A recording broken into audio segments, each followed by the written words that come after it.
बहुजन सौरभ, बहुजनांच्या सामाजिक व सांस्कृतिक चळवळीचे मुखपत्र। नमस्ते, जय भीम।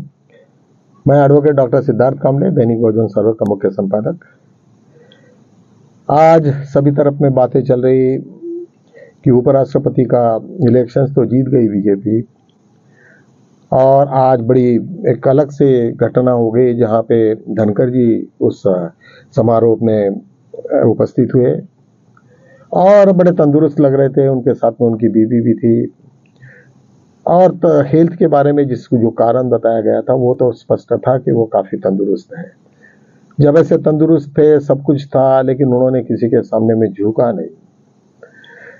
मित्रों, कहने का मतलब ये है कि जिस आदमी जब वहां पे पावर में था तब सबके सामने में झुकता था, सब उसने नीतिमत्ता को पूरा खत्म कर दिया था। लेकिन जब वो सबसे मुक्ति हो जाता है, हर चीजों से मुक्ति, हर लोभ से मुक्ति, हर चीजों से, तब वो अपने आप को एक अलग सा महसूस करता है। वो अपने आप को लंबी सांस ले सकता है। नहीं तो हर जगह पे सांस में रुकावट आती है। उनको लगता है कि मैं इसके बरोबर तो मेरी सांस चल रही है या कोई दूसरा आदमी है। तो करके बुद्ध कहते हैं कि भाई तुम स्वयं प्रकाशित हो जाओ, तुम अपने आप को इतना मजबूत करो कि कोई चीज तुम्हारे आजू बाजू में नहीं भटके। तो तुम अपने आप को झांको, अपने इसमें झांको। धनखड़ जी को इतना समय क्यों लगा? उनको क्यों नहीं मालूम था ये सब हुआ? जब वो बीजेपी जैसा जैसे करते थे वैसे वैसे डांस करते थे। कभी कहे कि भाई हम लोग पूरे सुप्रीम कोर्ट से भी ऊपर है, या शायद उन लोगों के जो भी अभी चेन्नई में जो मसला हुआ था वहां पे राष्ट्रपति ने पूरे के पूरे, अपना गवर्नर ने पूरे बिल रोक के रखे थे और सालों से, तब उन्होंने सुप्रीम कोर्ट में जाके बोला कि नहीं, तुमको 3 महीने के अंदर में डिसीजन देना ही देना पड़ेगा। ऐसे सिचुएशन में आप सभी को मालूम है, ये सब चीजें मुझे रिपीट करने की जरूरत नहीं। लेकिन उस वक्त सुप्रीम कोर्ट ने कहा कि नहीं, तुम गवर्नर ये नहीं बैठे हो कि पूरे इसका कॉन्स्टिट्यूशन का पूरे के पूरे अधिकार लेके बैठे हो, और जब मनमाने कैसे गवर्नमेंट चलाओगे तो ये बात गलत है। तो ये सब चीजों को देखते हुए मुझे ऐसा लगा कि वो धनखड़ जी इतने झुक गए थे आरएसएस और बीजेपी को। लेकिन जब क्या हुआ क्या नहीं हुआ ये तो अभी धनखड़ जी आने के बाद में ही बताएंगे। लेकिन उनका जमीर जागरूक हुआ, उनको लगा कि नहीं, मैं कुछ तो भी गलत कर रहा था। यही प्रक्रिया हर एक के साथ में होनी चाहिए। तथागत भगवान बुद्ध के जमाने में अंगुलीमाल की एक कहानी सभी को मालूम है। इतना खूंखार राक्षस बना था, बुद्ध ने कुछ भी नहीं किया उनको। उन्होंने कहा कि नहीं, तुम्हारे में तो इतनी समझ है क्या बुरा और क्या अच्छा है, और जब तुम्हें ये समझ है कि तुम बुरा और अच्छा करते हो और एक दूसरे को तुम समझ भी सकते हो, तो इसका ही मतलब है कि तुम अभी भी सोच सकते हो कि मैं किस राह पे चल रहा हूं, और ये राह बदलने की जिम्मेदारी ये तुम पे है। जब अंगुलीमाल कहता है कि ये शक्य है, ये पॉसिबल है, उन्होंने कहा कि क्यों नहीं पॉसिबल है। जिस दिन से जब भी सुबह हुई तो वही सब दिन वही से दिन चालू होता है। तो ऐसे कुछ नहीं है, आप जब भी करोगे। लेकिन उसके साथ में उसको सपोर्ट भी मिला। बुद्ध ने कहा कि भाई इसकी मैं जिम्मेदारी मैं लेता हूं कि तुम्हें कोई दिक्कत नहीं होगी, तुम्हें सम्राट ऐसे तुम्हें कोई ये नहीं होगा, तुम्हें कोई शिक्षा नहीं होगी।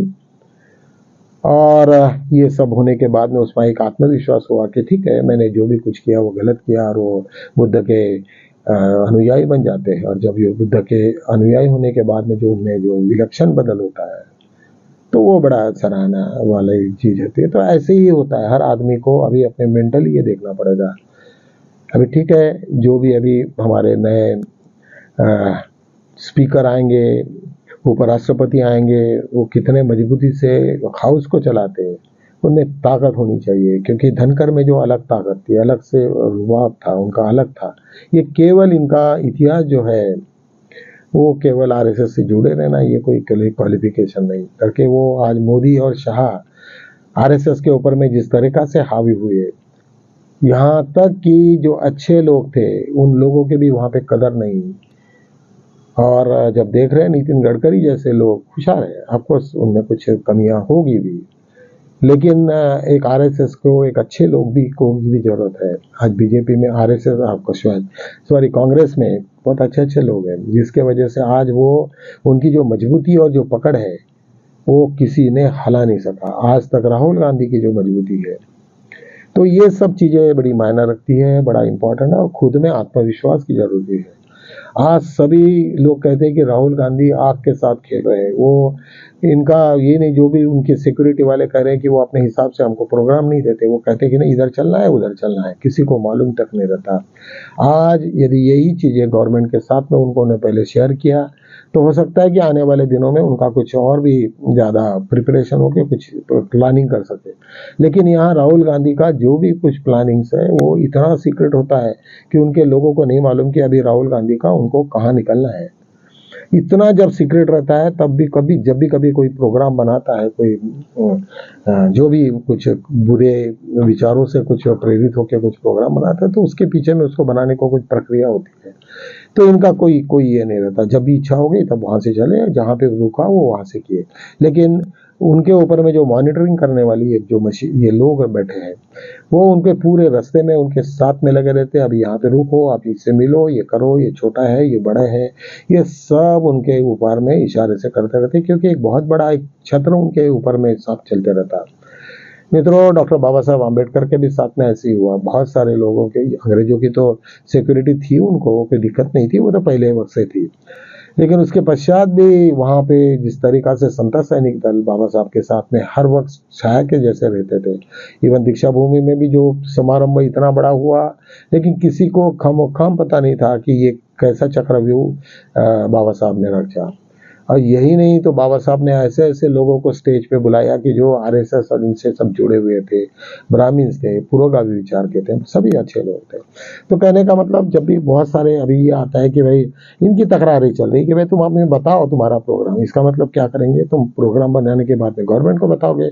और कोई एक आधा हादसा हो सकता है, जब भी कभी कोई प्रोग्राम डिसाइडेड रहता है तो वहाँ पे कुछ ना कुछ होने की डर रहता है। अभी यहाँ पूरे इसमें प्रोग्राम में जब भी उनकी रैली चली, सब हुआ, वहाँ किसी को कुछ पता नहीं चला। आज एक ऐसी न्यूज़ थी कि जब प्रयागराज में मोदी जी गए और वहाँ पे पता चला कि उनके इसमें 300 मीटर के इसमें कोई लोग नहीं थे, हार्डली 300-400 लोगों की गिनती हुई।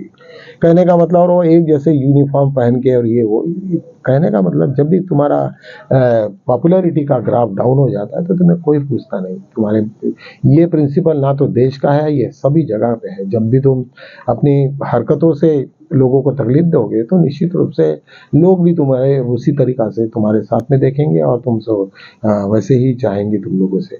तो कहने का मतलब यही है कि हर वक्त आदमी ने जब भी कुछ करना है तो बुद्ध के सिद्धांतों पे चलो। जो लोग राहुल गांधी को कुछ ना कुछ गलत विचारों से आते हैं, उनके पास में कुछ ही है, और फिर बाद में उनके साथ दोस्ती होते हैं। बीजेपी के कुछ लोगों ने उसके साथ में सेल्फी ली। तो ये भी एक बहुत बड़ा एक इंसिडेंस होता है कि जब भी कभी आदमी अपने कोई ना कोई नफरती से वो एक दूसरे के साथ में भिड़ जाते हैं और उसके बाद में पता चलता है कि नहीं यार, ये तो मैं इतना बड़ा आदमी है, उसको मैं लड़ बैठा था। तो उसका एक छोटे सी ये बात होती है कि जो बाद में होता है। अब यहाँ पे दिनेश प्रताप सिंह रायबरेली से अभी राहुल गांधी जी जीत के आए, तो वहाँ के निश्चित रूप से वहाँ पे वो गए और वहाँ की सभा चल रही थी। वो कोई स्टेट लेवल का कोई ये होता है, और वहाँ का हर वक्त जो होता है चेयरमैन, ये होता है कि मिनिस्टर, ये होता है एमपी होता है, वो उसके चेयरमैनशिप में सब लोग चलता है। एक छोटी सी घटना हो गई जहाँ पे दिनेश प्रताप सिंह पहले तो कांग्रेस में थे, वो उनसे लड़ बैठे कि भाई नहीं ऐसा नहीं, वैसा नहीं, वैसा नहीं। उन्होंने कहा कि ये मैं चेयरमैन हूँ, यहाँ जो भी बताना है वो आप मेरे को बताओ, मैं करूँगा, क्या करना है, आप क्यों चिल्ला रहे हो बिना मतलब का। ऐसा उनका पार्ट लिया उन्होंने, सॉरी बोल के फिर ये सब हुआ। तो कहने का मतलब, जब कोई आदमी होशियार होता है, जो आदमी विद्वान होता है, जो आदमी को समझ में आती है, इन्वायरमेंट समझ सकते, भाषा समझ सकते, पढ़ाई जिनकी अच्छी है, जिनको डिसिप्लिन आता है, ये सब चीज़ें होने के बाद में निश्चित रूप से वो कभी भी अपने किसी के सामने में नतमस्तक नहीं होता। आज धनखड़ जी की वही बात रही, उन्होंने बिल्कुल टाइट चले, किसी के साथ पे कोई ये नहीं है, सबके साथ में नमस्ते किया। लेकिन जिस तरीका से मोदी के साथ में झुक जाते थे, जिस तरीका से शाह के सामने में वो झुक जाते थे, पूरा संपूर्ण ये कर देते, आरएसएस के सामने में झुक जाते थे, वो आज धनखड़ जी में नहीं दिखा। तो कहने का मतलब कि जब भी कभी तुम कोई लालच में रहते हो, कोई किसी के इसमें चले जाते हो, तो निश्चित रूप से तुम्हें उसका एहसास होता है कि नहीं तुम किसी के दबाव में हो, किसी ना किसी से जुड़े हो, और वो चीज़ें फिर तुम्हें तंग करती है। एक दूसरी एक इम्पॉर्टेंट बात आज पूरे कुछ वीडियोस में चली कि आज गौतम अडानी और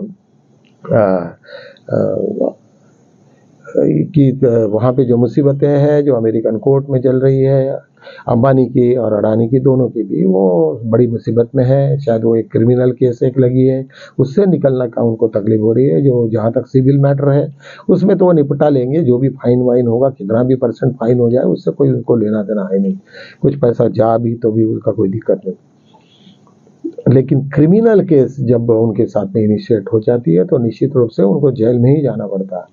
तो वो चीज़ों की वजह से आज वो काफ़ी परेशान थे। उनके जो भी सलाहकार थे वो भी सब लोग वही इसमें रहे। एक यूट्यूबर्स में ये भी बात है कि जो अभी तक हम बोल रहे थे कि पहलगाम हो, पुलवामा हो या इनमें जहाँ भी टेरर अटैक हुए वो सब पाकिस्तान का हाथ है, लेकिन वो सब बातें साबित हो गई है कि ऐसा कुछ नहीं था। और ऐसे भी कुछ इन्होंने सब खुलासे किए हैं। तो कहने का मतलब क्या होता है कि अपने ही लोगों ने बदमाशी करने का और बाद में किसी के ऊपर में ये करने का, डालने का कि भाई नहीं इसने किया उसने किया, ये एक तक ठीक है। लेकिन जब भी कभी तुम्हारी सत्ता पलट जाती है तो तुम्हें जेल में ही जाना पड़ता है।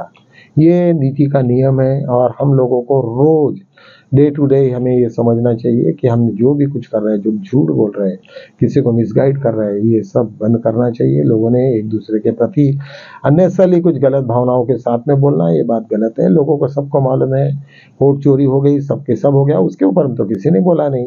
और जो अभी जो नारा चल रहा है, यही नहीं तो नेपाल तक का ये नारा चला कि वोट चोर गद्दी छोड़, तो अभी उसका नाम लेके वहाँ के प्राइम मिनिस्टर का नाम लेके उन्होंने कहा कि ये नारे चले।